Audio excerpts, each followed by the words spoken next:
ಬೆಂಗಳೂರಿನಲ್ಲಿ ಸುರಪುರ ಮತಕ್ಷೇತ್ರದ ಶಾಸಕರಾದ ರಾಜವೇಣುಗೋಪಾಲ ನಾಯಕ ಅವರಿಗೆ ಹುಣಸಗಿಯ ಮುಸ್ಲಿಂ ಸಮಾಜದ ಮುಖಂಡರುಗಳಿಂದ ಮನವಿ ಸಲ್ಲಿಸಲಾಯಿತು. ಹುಣಸಗಿ ಪಟ್ಟಣದಲ್ಲಿ ಮೌಲಾನಾ ಆಜಾದ್ ಸ್ಕೂಲ್ ಕಟ್ಟಡ ಮಂಜೂರಾಗಿದ್ದು, ಸರ್ಕಾರದಿಂದ ಸ್ಕೂಲ್ ಕಟ್ಟಡ ಕಟ್ಟಲು ಅನುದಾನ ಮಂಜೂರಾಗಿದ್ದು, ಹುಣಸಗಿ ಸೀಮೆಯಲ್ಲಿ ಬರುವ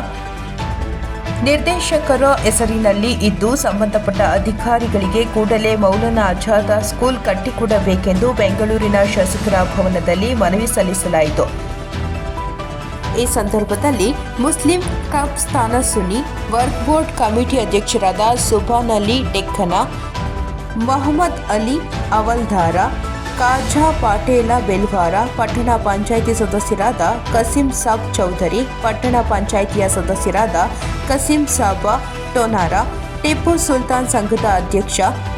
ರಸೂಲ್ ಬೆನ್ನೂರ್, ಮುಸ್ಲಿಂ ಕಮಿಟಿ ಉಪಾಧ್ಯಕ್ಷ ನದೀರಾ ಬೇಗ, ಮುಸ್ಲಿಂ ಕಮಿಟಿಯ ಸದಸ್ಯರಾದ ಅಲ್ತೀಫ್ ನದಾಫಾ, ಖಾದರ್ ಬೆಕ್ಕಿನಾಳ, ಮುಸ್ಲಿಂ ಕಮಿಟಿಯ ಸದಸ್ಯ ಇಸ್ಮಾಯಿಲ್ ಬೆಣ್ಣೆ,